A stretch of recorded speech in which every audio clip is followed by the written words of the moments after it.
Got a little bit of daddy's milk right here. Oh, yeah. We heard from Spra about that stuff the other night. I was saying that I hope it tastes better than it looks. Want to try some? Yeah, sure. Go ahead, dude. Daddy's milk. Daddy's milk. Not bad. Why are we talking about daddies again with you in a post-game interview, Taylor? How is this happening again? You brought on a daddy, and you're like, why are we talking about daddies? You know, it's kind of like... Okay, fair enough. Yeah. Move the mic a little closer to your beautiful face. I'll be honest, I don't like them. I have to hear something. It's like, I'll be honest, like if I go to a gym to work out, I can't work out with headphones on. Okay. I have to be able to hear the things I'm interacting with. You can't hear us in your headphones? No, I can hear you. Yeah. But I can also hear you outside of the headphones, and that's what I like anyways. So, Taylor Averill, welcome to the broadcast. Thank you. We are live. The whole internet is watching. That's pretty magical. Congratulations on that win. Hi, Mom, by the way. Hi, Mom. Please. She's going to be so happy I said it. Mom, Lisa Averill, I love you so much. And Dad, I know you're watching. My mom feels like I don't, give her enough credit, but, you made me, so there you go. I think that deserves some credit. I agree. What else deserves credit is your team's performance tonight. You were pushed by a Dominican Republic team in the first set that is good. They were good. They were playing like they had nothing to lose. They came out firing in the first set. How did you guys respond to that and then kind of never look back, start the set two? Yeah, I mean, I'll try to answer this without using the word daddy, but honestly, we have a lot of... Don't do it. Do it. We got a lot of daddies on the court. You know what I mean? Bro. And if there's one thing you got to learn, we've all been in this situation before, right? Sure. Like, they have a ton of motivation to play us. They have a ton of momentum. Things are just kind of like falling in their favor. We're kind of making like mishap plays. And credit to them. They came out and like just played good volleyball. They did. And we made some errors. And you just have to stay poised and stay cool. And I think all of us have been in this situation, so I think that helps to have a lot of guys who have been here before. Is that kind of the same thing that makes your team so darn good after point 20? Because after point 20, you guys are automatic. Like the block that needs to be made, the ball that needs to be dug, just kind of happens. Blocks after 20 in each of the sets. Dude, Everett brought that up in the broadcast. You were blocking balls late in every single set. I think they may have robbed you one on the stat sheet. They only credited you with like 3. Oh, no, he had plenty more than 3. Yeah, that's not. Oh, no, bad. 4. I thought it was closer to 6. Yeah. I don't know, 5. but I think in this type of game, you have to do your best to just stay patient and be really disciplined. So I was trying my best just to like close or sometimes leave a little seam. I know a couple guys were hitting sharp, so like don't be afraid to leave a seam sometimes. Communicate to 6 and just get over it. And so sometimes the gods are in your favor, dude, and they use me. I really am a conduit for the blocking gods, and they use me tonight, and I do appreciate that. Well, one of the very most vocal conduits of the middle blocking gods, which we absolutely love to see.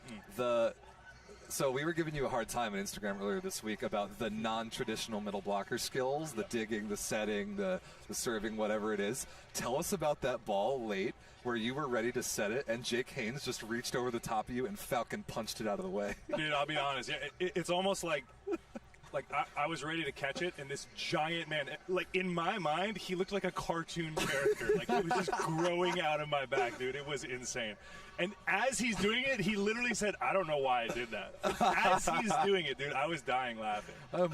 My favorite is your reaction because you just stood there for half a second. And you're like, well, yeah, you know what guess goes on I'm in not my doing song? that. Redemption song. You know what I mean? That song comes in my head. I'm like, here we go, dude. Time to shine. And then, the tower comes in. They're that scared of you taking the second ball now. Yeah, what that's probably what it The thing is, that was the first ball. You can't get called for a double on the first ball. They should have just let him have it. Yeah, and I wish we were more experimental. We don't need to get into that. I wish we were. Ooh. Sometimes I feel a little caged in, but you know what? It's good for me. It's honestly good for me. Because this team focuses a lot on just fundamentals, and as someone who likes to get wild and try a ton of things and experiment, I think my parents will be happy to hear that, here we're working on the fundamentals, don't need to get too crazy, so I think it's good for me, honestly. It pushes me, and being on a team like this with this many great players, it's really a good environment. It's pretty fun. It's pretty darn fun to watch. So, and thanks for coming out, people. Dude, like I was going to ask about that. Like, these people have just been hiding all week, and here they are. Like that was a legitimate atmosphere. Yeah, that make a difference for you guys? I mean, yeah. How could it not? And I want to thank the rain. That was probably helpful. It was People were like, "What?" Pouring just now. It was dumping, this. huh? Yeah. So that's helpful. It's nice to have rain. It's nice to have fans. Because, finally it's like, we're scoring points and people are getting excited and it's like, oh, yeah, It's not like, dead silent during the serve, which always drives me crazy. In games like this, too, you want to have some entertainment involved, Like, you want to give people a show. I mean, it's great that people in West Virginia get to see, like, high-level volleyball and people who are watching online. And so, try to give them a little show, dude. Love it. What's up, baby? tomorrow you guys are going to be playing either the winner of Canada or Cuba. What do you guys need to do, and how important is that match for you? Because we all know the biggest tournament is going to be in a few weeks, but how much are you guys going to prepare and focus on this match tomorrow? You know, however much you can do in 24 hours, really. Yeah, our staff does a great job of preparing us, even over-preparing us, you could say. Like, they're really spending a lot of time trying to get us as prepared as possible. And this is a great challenge, you know, before going into a huge tournament for us to qualify into the Olympics. So we're going to treat it as such. And, you know, it's exciting, dude. That's what you want to play, either Canada or Cuba. They're both great teams. They both really want to beat us, and we want to see who will be crowned King of North America. That's exactly you know right. I mean? You guys going to stick around and watch this next match because it's going to be a banger. We're excited for it. No, I won't be. I can't.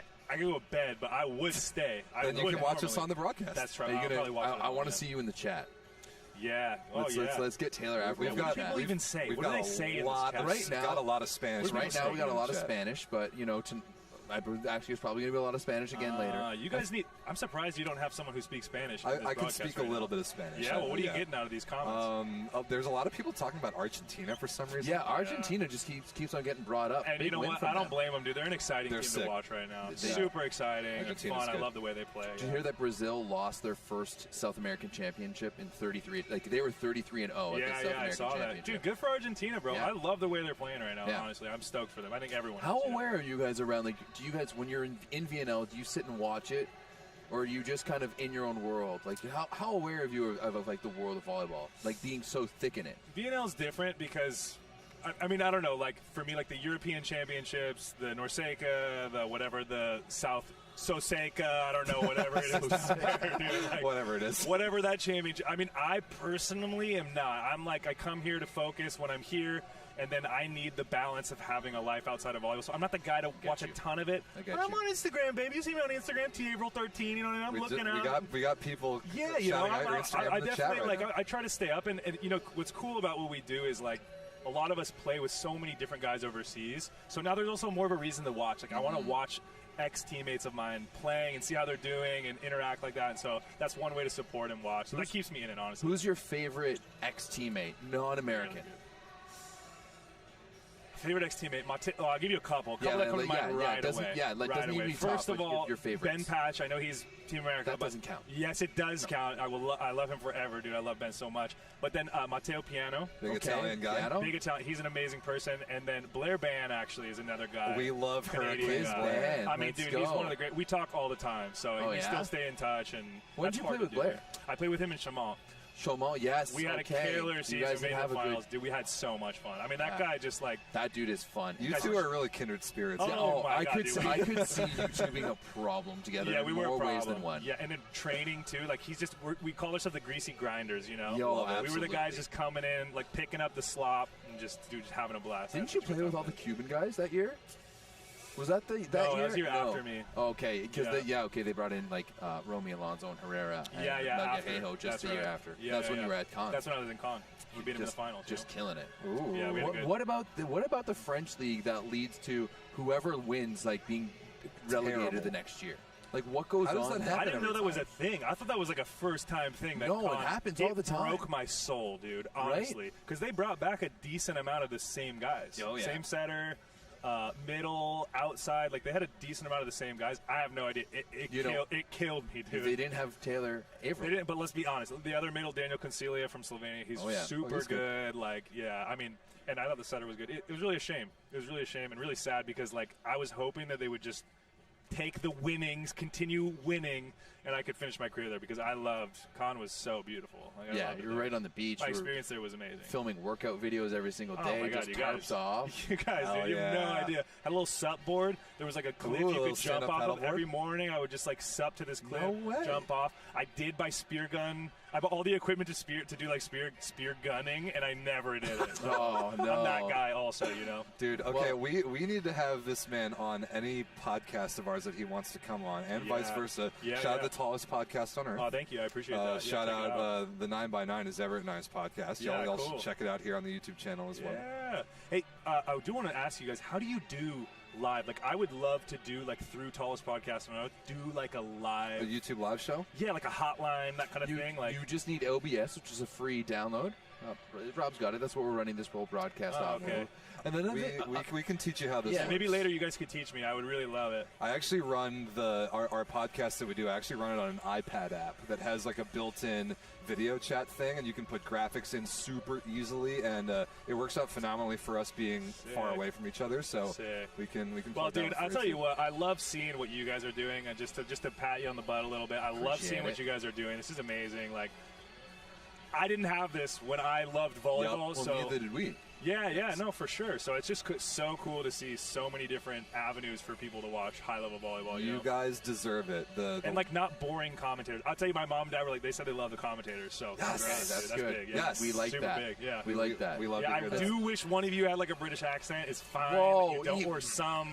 That's a sensitive It's like subject. an automatic, right? We need to feel kick that you. way. No, we need to kick you out. You don't feel that way? Well, there's way too many British accents for the sake of British accents. Because they don't actually know what they're talking about. They just get the gigs because they have British accents. Every yogurt land I've ever been to, they serve chocolate. Right? Just straight up chocolate or straight up vanilla. And there's a reason for it. I think there's not enough. Whoa. What, my Canadian accent isn't good enough for you here, Taylor? Is that what's it? It's not as strong as I wish it was. I actually completely agree with that. You know what I mean? And you're from Canada? Yeah. And you're not. I'm Chicago. That's right. Okay. Born and raised. Yeah. I wish it was thicker. Yeah. You don't say A that much. I feel like Have you ever said friggin' rights? Oh, friggin' rights, bud. You know, so you think I should just lay it in a little bit more? Like, dude, I played with Stephen Marr. Oh, and, I know. Dude, that guy, he can be pretty thick sometimes. I love that. Did you play with Steve Hunt too at Hawaii? Or Brick Sador? I played with both of them. Yeah, those are two fun guys. They're both, dude. That's when I was like, Canadians are on another level, bro. So whatever, especially those two are wild. What Everett and I have decided is that if Canada wins tonight, and you guys play them in the gold medal match tomorrow, all professionalism is out the window. We're going to be total homers for our respective countries on the broadcast. And that shirts for skins, huh? Maybe. I mean, we had the bet last time when you played him in VNL where he had to interview Team Canada in a USA shirt because you guys beat him 3-0. So how did that go? I didn't see the final product. Oh, it's on our YouTube. Yeah, but I mean, how did they react? Did they not care? Pierzashenko knew it was coming. They all kind of mentioned to me before the game that they had heard about the bet. They're going to do their best. And we had a couple of guys afterwards tell me like, I think the U.S. reactions were better. I interviewed Micah Christensen. He was needling Everett the whole time. And then, nice. I was just taking strays left and right out there. Nice. Great. I'd love to hear if fans have any suggestions for what you guys should do. You know, that would be pretty cool. But what are you guys thinking? What are you thinking of doing? But basically, we're just going to go like full homerism for each of us on the broadcast. As far as the bet goes, I'm not sure because last time it was Everett would have had to wear a USA shirt.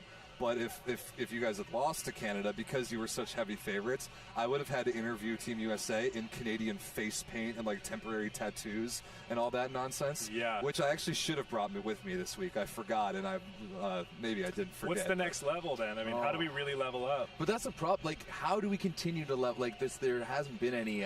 There's been no rivalry. Like, it just gets worse and worse for me at this point.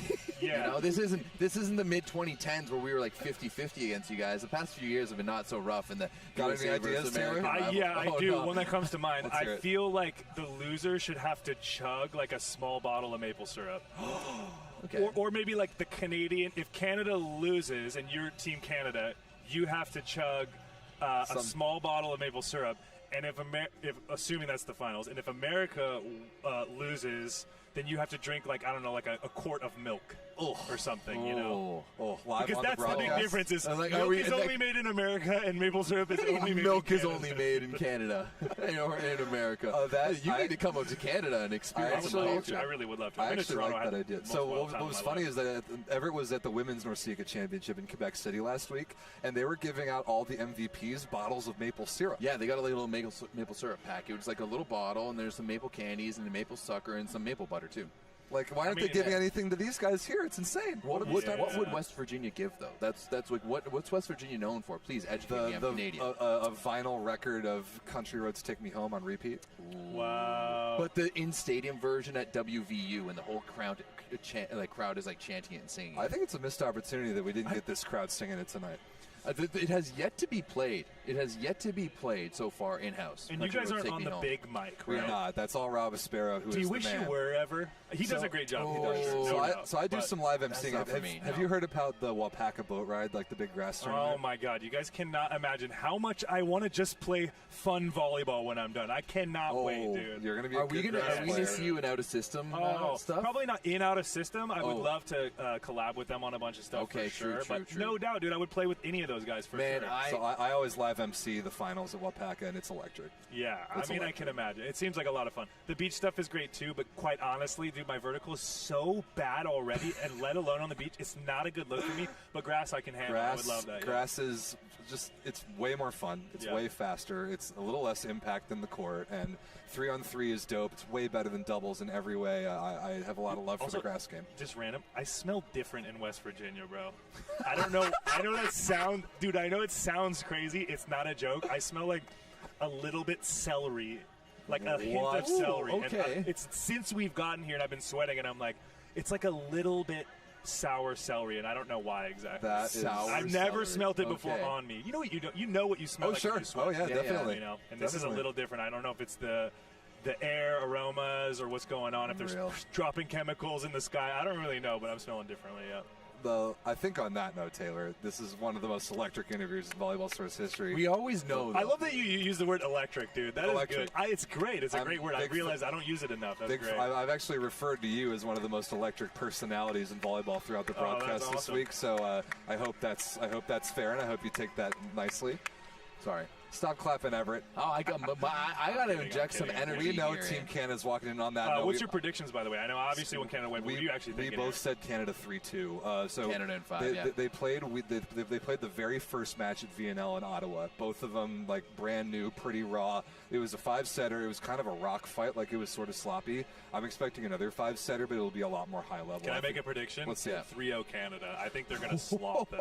I really do. You think that? Well, I mean, Cuba's playing their fifth match in a row. That's what I mean. Yeah. There's no way. They are genetically insanely gifted. There's no doubt. It's insane. I just have this feeling Canada's going to come. I like this man even more now. I really do think that. Even more. That's what I think.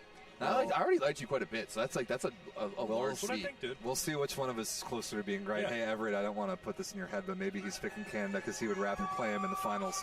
No, dude, honestly, they're both a treat to play. Like I want high-level volleyball, so that's what we're going to get regardless. You're absolutely right. That is what we're going to get. Buddy, thank you so much. Thanks for coming on the broadcast. Thank you, dude. For real, though, I would love to learn about some of the live stuff We later. can absolutely do that. Thank you, guys. Come on over at some point. We'll show you the ropes.